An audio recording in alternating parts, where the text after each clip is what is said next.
What's up, you guys? I am celebrity hairstylist Mimi Lace Me, and this is Shapeshifters. Shapeshifters is basically a podcast for the culture, not only for just the culture in general, but for the hair culture, the makeup culture. We are the people behind the scenes, the people that you don't get to see out in front. We create the looks, we create the styles for all the celebrities that you guys know and love. And today, for our first episode, I could not be more pleased, more happy than to have one of my favorite celebrity hairstylists, one of my mentors, somebody I've looked up to for a long time. Of course, I had to kick the show off with him. Terrance Davidson, celebrity hairstylist extraordinaire. You guys probably know him from everywhere, okay? So I'll let him introduce himself. Terrance, thank you for being here. No, thank you for having me. Times like this is Yes. important for everyone, especially in our world, Yes. to be recognized by one another. No matter, I just feel like how high you up or how low, in the game you are at the beginning. Not even say low, just how, just everybody should be recognized. That's just how I feel. Okay. It's a lot of work working with doing this. It is, and people don't realize that, and that's when why I I came decided. in, you was getting your hair and makeup done. Right, I have my little team, but people don't realize how much work we put into what we do and how time consuming and how tedious it is to bring to life these artists and these actors' visions, right? So just give people a background on who you have as your repertoire or your resume, I should say. On my resume, I usually like to start at the beginning because that's where I Yes. started. My very first, and if I'm not mistaken, I always but I know my very first one was Left Eye for the cover of Honey magazine. They just called me out of blue for nowhere to do the one where she had this big Indian headpiece. So you could Google that cover. But she was on the cover. And once I started doing that and working with celebrities, I was like, I think this is where I want to be at. Because I'm always wanting to do something next. Like, that's where I'm at right now. Like, I always want to know what's next. But for me at the time, what was next was to work in the industry. So I went from Left Eye to Trina. Left Eye to Little Kim. I did her for something one time. Then I did Trina. Then I started working with Remy, Little Mo, Patti LaBelle, Jennifer Hudson, Mary J. Blige. It just went on because some of them I became friends with as well, and still to this day I'm friends with. Then I went, from there I went to the whole Nicki Minaj era with all the crazy wigs, from the leopard prints to the pink bobs, to all of that was just crazy. That was a crazy, crazy run.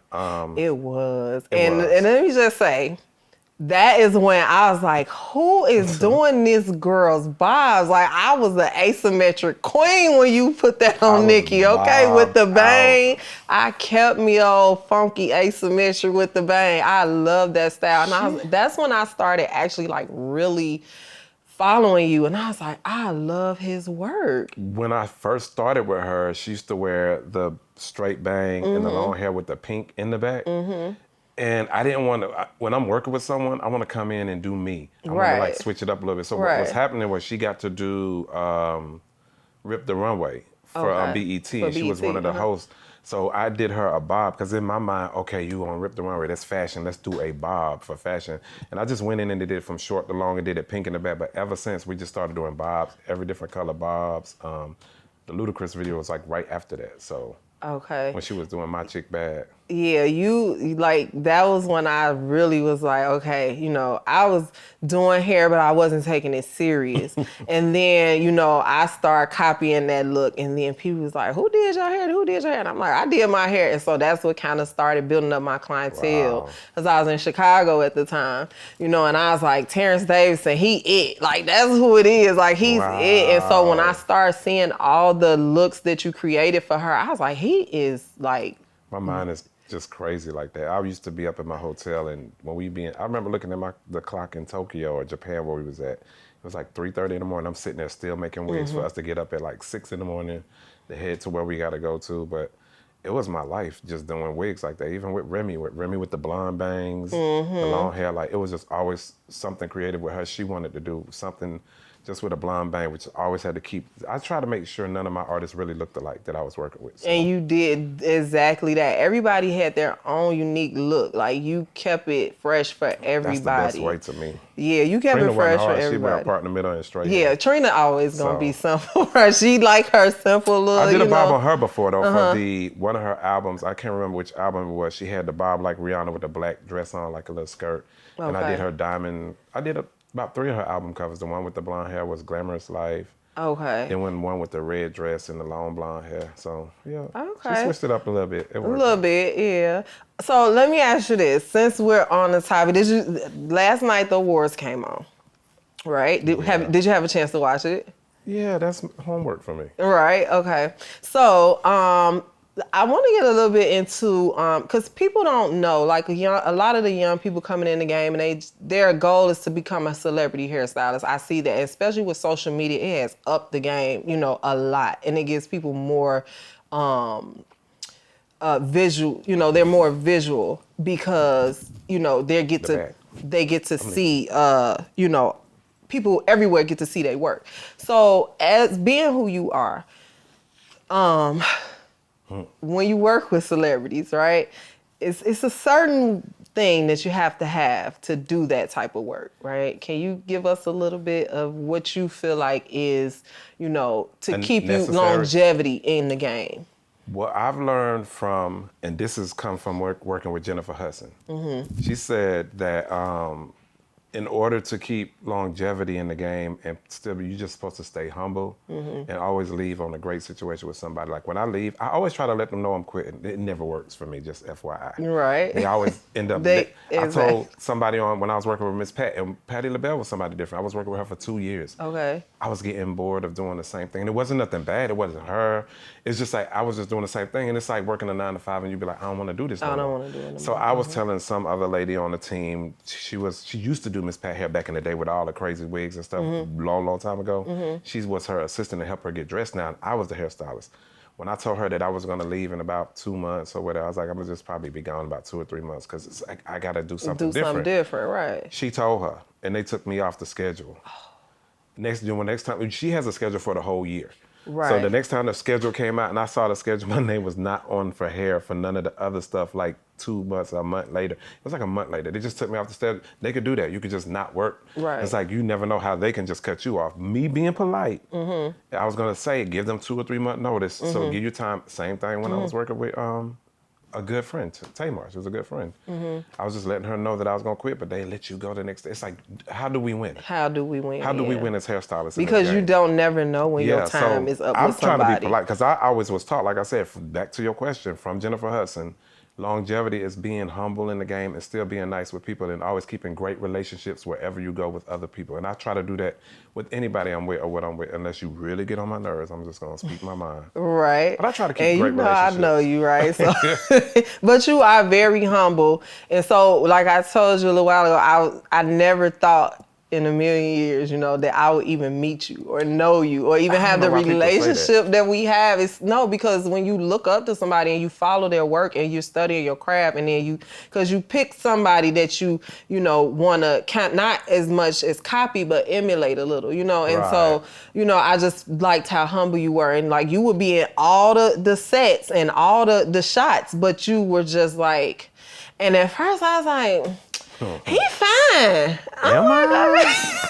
You was on your GQ back then. You was on your GQ back then. I'm just so single, so I don't get it. I just never understood why. I don't understand why because I'm a picky person, but at the same time, we want what we want. Sometimes we want what we ain't supposed to have. Right. So okay, and so let me ask you this. Oh, Lord. I'm going to get into this real quick. And now, let's talk a little bit about, what happened with the demise of you and Nicki Minaj's work relationship. What happened? I can't really speak about it because we went to court and I signed a confidentiality. Once it was done, it was over. We couldn't talk about it. We can't speak about it. Okay. I would just say God is good and just leave it alone. But God is definitely good. So. Okay. All right. Definitely. So with the new hairstylist, I saw something online. I didn't know how I really felt about it. Because working with celebrities, you have to know when to hold them, when to fold them, right? Because that's your career and that's your reputation and your name. So how do you feel about the young lady that called out YK Osiris the other day about not paying her for Oh my one God, you talking haircut? about the barber girl? Yes, the barber girl. You know what's so crazy? I called her to cut my hair one time, and she was telling me the price that she charged me was crazy, and I was like, Right. but that's her price. Right. Because I could be crazy too with my prices, but Right. I earned and I built my name to do that. Some people start off like that, and it's like, that's crazy to me. But I mean, but then what she charged him wasn't what she told me, so I was confused at what happened. But that was a celebrity. But I seen what happened. I think that I get it. We all been through some shit like that. That she's not the only one that she's been through that. But I think she went about it wrong by posting it Me and too. saying that, because that can also rub the shoulder of the next person that might wanted you to cut their hair. But then if something goes wrong, this is what you're going to run to the social media. Exactly. And some people may feel like that about my case with Nikki, because what happened with the lawsuit, it just blew up like this. Right. It was just business. So It's some just people have to business, understand that it's business, and that was just something, because they could say the same thing that I did. Right. That was a totally different. Totally to me, it was different. totally Yeah, different. I think it was, And it was too. business. But the one with she did that, I was just like, yeah, but you was just, you say a lot. Some people might look at you and be like, well, I don't want to go to that person if they put him on blast like that. Exactly. And I can see it from both ends, because then he probably thinking he's doing her a favor too. And see, that's another thing so I had to learn that fast, right? Working with different people and they want you to either, if they pay you, they won't post you. And if they post you, they're not going to pay you. You get, with the social media thing, you get, blessed to have clients that pay and post, right? Yeah. And I see that in Atlanta, it's a real big thing. They really want to use their Well, name. people be calling me with that, but like, it's not happening. Yeah, it's not I'm worth good. it. Yeah. I'll be broke My before work. I go out there and do it for free for you to just Exactly. post me. I could post myself. Exactly. And I'll be trying to tell people that even work under me, like, don't worry about if they post it. If you have a photo or anything from the shoot that you did with that person, that's your work. Just take it and run with it. Exactly. You can tag them or whatever. You did it. They don't have to post you on their page. Exactly. And working with Remy, Remy's like my best friend. So, Exactly. she'd rather pay for what she wants. You know what I'm saying? She don't want to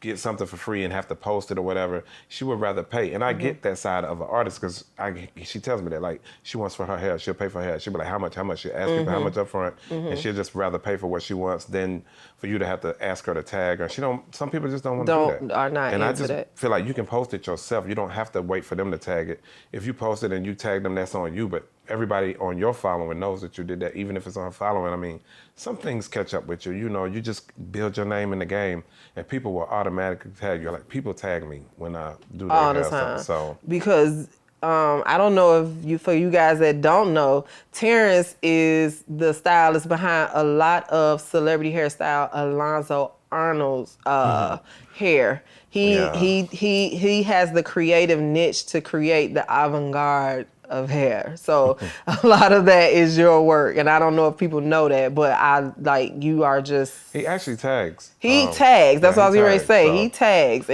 tags and he pays. And that's even better. Yeah, he tags and he pays, and he knows, like, that's just it. When he comes, I know when it's something when it comes to Alonzo, he'll come and be like, can we do this? Can we do that? Or whatever. And you bring the looks to life. I mean, you It's bring a full those package. looks. It's got to be makeup, it got to be the model, it got to be everything together. No, because one day, I'm going to have to get you.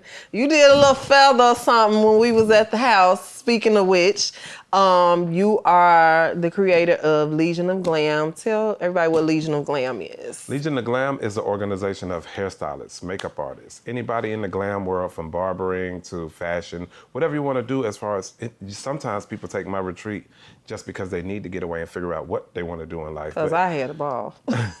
And we got the next one, January the 26th. It's a cabin retreat that we do in the mountains in Tennessee, and we drive from Atlanta in 3 16-passenger vans. My purpose of people riding up there in the van is to get to know the people that's sitting next to you for a 3-hour ride. Sometimes you just sit somebody and you don't even know who that is. And I try to figure if they figure it out by the time they get to the cabin, so that when I get there, I put people in rooms that don't know each other, because we learn how to eat, sleep, drink, and pray together as a team. And I make them do a hair battle, and I break them up into 3 teams. And I just get And them. who won the hair battle when I was there? Who had won? I Proud. did. No, I won. Look, I won. My team won, and that was my Cap always be first. talking You know, about that was she my won. first time. I've never done. But that's what I like when people Never come to the done it. cabin. It pulls them out of their comfort It zone. definitely pulled me out of my And when we do our comfort zone. testimonials, it helps so much for so many Yes. people. But you didn't do it at the cabins. We did the testimonials Y'all at did the the cabins. cabins. I know. When it's up there, it's so peaceful and it's a moment. It's just great for people to, because you can hear someone's story and you'll never know if they're going through the same. You'll find out, dang, that person going through the same thing I am. I created So a I want lot people of. to understand other people that's in their circle and how we can always try to help each other and build each other up. Of course, it's always something when you're dealing with a whole bunch of hairstylists and makeup artists. It It's was going to be a crazy. little drama here and there, It but I mean, was. I try to keep control of that, and I try to, just understand and listen to everybody because it's hard for me. And I always tell people all the time, I say, I know it's got to be hard for God because there's this many people in and out of your ear asking you questions, talking to you, and just needing information from you. And you got to always have the answer. And sometimes I'm like, well, who am I going to turn to? So I just pray a lot, or just think, like, sis, I was just sitting there and said, thank God, right before you called me. I was just thanking God for having me and thanking Him for taking me where I'm going. I always do that just from sitting anywhere. Always keep him with you. Always keep him in your heart because you are a blessing to a lot of us hairstylists coming up in the game. A lot of people look up to you. You probably don't realize it, but you are like at the top of the game, right? Thank you. With that being said, what's next for you? What's next is, well, I don't know when this comes out, but Bronner Brothers. October the 8th, I'll be doing a show at the Atlantic Station for someone, but I'm still doing that same show at Bronner Brothers, but I spoke to them today, so I'll be hosting the hair battle at Bronner Brothers. They asked me today to be a host and do a presentation to open up the hair battle at the Bronner Brothers show. Plus, I'll be doing 5 shows for Redken. I love that I stepped over to the Redken world. Really? They love what I do. Like, it's great. We're supposed to be going to Berlin in May. Oh, wow. Yep, I love Redken. Okay. And they pay good. I was gonna say, and the check gotta be there, right? Okay. Yeah. So before we, get out of here, let me ask you a question: do you social media help or hinder the hairstyle world? As far as a lot of people are not. How do you feel about a lot of people not being licensed? Because social media has blown it up, and it doesn't take a lot to get a big following if you're good at what you do. So a lot of people feel like you don't have to have a traditional cosmetology license. How do you feel about that? That's pretty much where it's at now because of social media. Right.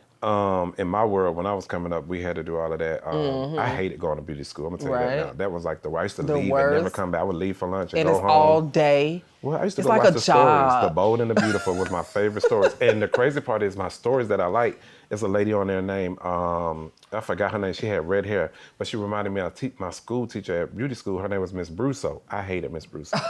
She was so mean to me, but Oh, wow. I used to always go to school when they had the competition. I used to always win, and I would get out of school early and never come back. I was horrible in school.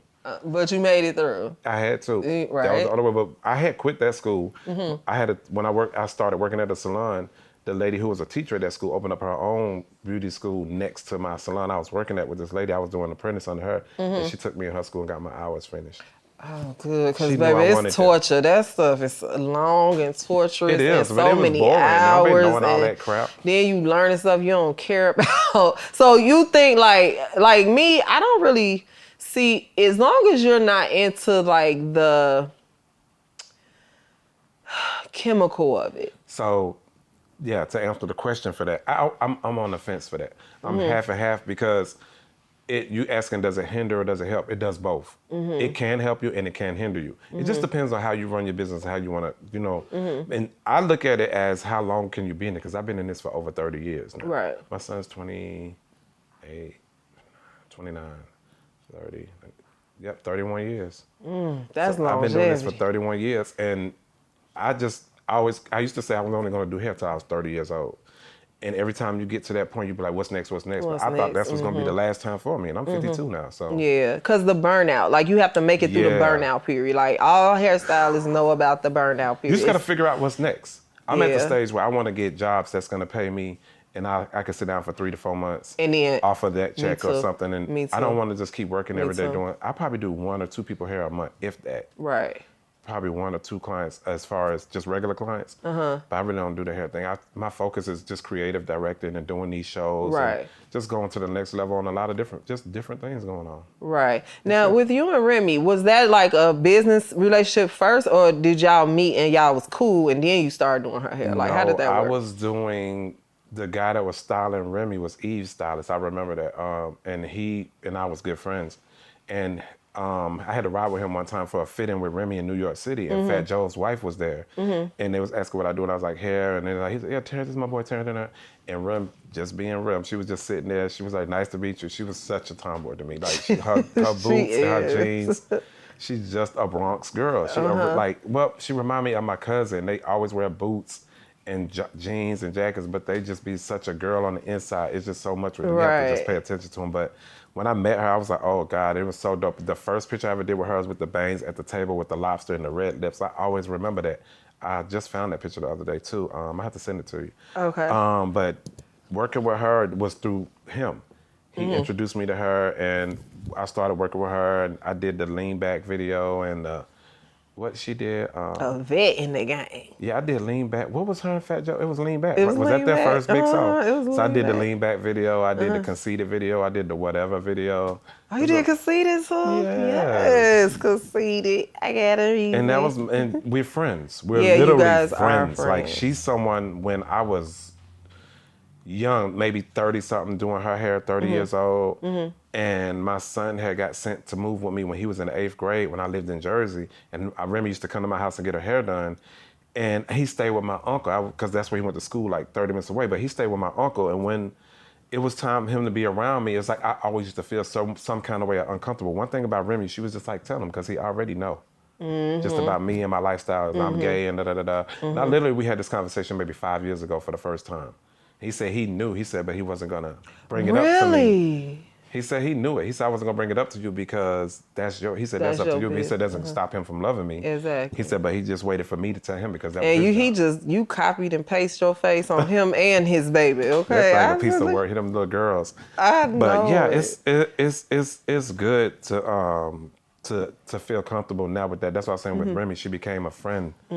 I knew then for someone to say that to me and just be like, not being funny or smart mouth, but she is. Because when I finally told him, and I told her like 5 years ago, I was like, girl, guess what? And I said, I told him. She said, he knew anyway. I don't know why you didn't tell him. Talking about, baby, you was not telling But yourself. yeah, 'Cause he we knew. became friends. We didn't start out as, we started out as business. But we became friends. Like, Have you ever had a friendship? Because I recently had a client that I've been working with since I moved here. She's been loyal, and we had a falling out, like, you know. And I just had to be like, okay, that part, that's over with. You know what I mean? How do you handle that? I've argued with Remy on set before. Fat Joe used to be like, he never called me Terrance. He used to always call me, damn, what's the man's name? It was on the tip of my tongue, on G Unit. Lloyd Banks. So he used to be like, come on, Lloyd, don't leave. Please stay. Come on, man, what I gotta do? I'll keep you here, man. Me and Rem used to argue on set all the time, and I used to pack my shit and be like, I'm getting out of here. She'd be like, leave, I don't give a fuck. She did it at the Hip Hop Honors when she would get ready to go on stage. But I had an assistant there with me. At this point, I know my friend. Exactly. You gonna act stupid, I'm gonna just go outside and let my assistant be with me. My assistant was Erica. She used to crack up at us, but we used to always argue. We still do argue. Right. We still do. And I was like, I gotta see her tomorrow. And that's why I kind of, when the girl posted about YK on social media, when she took it to social media, I was kind of like, you shouldn't do that. You know what I mean? Because you destroying a relationship that could possibly lead you to other places. I get it though, because I get it. People saying when that stuff like that happened to you, she probably was hurt. You know what I'm saying? Or felt But it was only used. one time. But granted, he just paid you $200, not even 5 days ago. Right? Yeah. And then you're tarnishing a relationship that could lead you other places. Right. You know what I mean? And a lot of times there are celebrities, you know, if you're not under contract or stuff like that, you know, they may go 1 or 2 times without paying. And then they'll pay you all of it at once. You know what I mean? So I guess it's just being new to the game. It's just something that she had to learn, you know? Learn. I think she'll learn. Because we all learn. Because one thing about me, I'm very outspoken. Right. Derek J will tell me all the time, but like, you're the only one I know can curse out Warner Brothers and still have a job. And up there. still have a I job, don't right? curse them out. I just tell people how I feel. If you don't express how you feel, people will always step on you and they will walk you. all over you. So you gotta speak your mind in this game. They can call me and say whatever they want, but I'm far. Right. I've been in this for quite some time. Right. And like I said, what Jennifer Hudson always told me, you keep a great relationship with people and you just stay humble with it, you're gonna always stay in the game because people are gonna always want to call you back. Exactly. And they do. Exactly. Okay, so give our up-and-coming hairstylist some advice, what would be your key piece of advice? Like if you only had one thing that you can tell them, what would it be? I'm always the same when it comes to, and it could sound cliche sometimes, but I always tell people just stay focused, never lose track, and never give up. Because one thing about it, it's always a point where you want to give up and you don't want to do it no more, but you got to pass that first in order to get to where you're going. Sometimes I feel like God is watching you to see how much you're going to do before he pours into what he's going to do for you. So you got to keep pushing. And I'm on my 5th tour. This is probably going to be the most dopest tour that we've ever done out of all the tours. Every time I get a tour plus, it just gets better and better. So I don't give up. I just keep going and I don't stop. You got that work ethic. You be out here. You be working. You be working. I be like, whoo. I'll be working. Whoo, that's a lie. You be on tour. You be calling me like, is you? I'm gonna catch y'all on the next one. But I promise I'm gonna start being more active. Come, please. Trap. I'm gonna be more active, I promise. Well, thank you, my love. Thanks for having me. I appreciate you this so much. Always a good time. Let me get up and give you a hug. Ooh, these pants don't stick to me. Know. Ooh, we finna mix our life. Thank you, baby, for having me. Oh, thank you. Oh, man.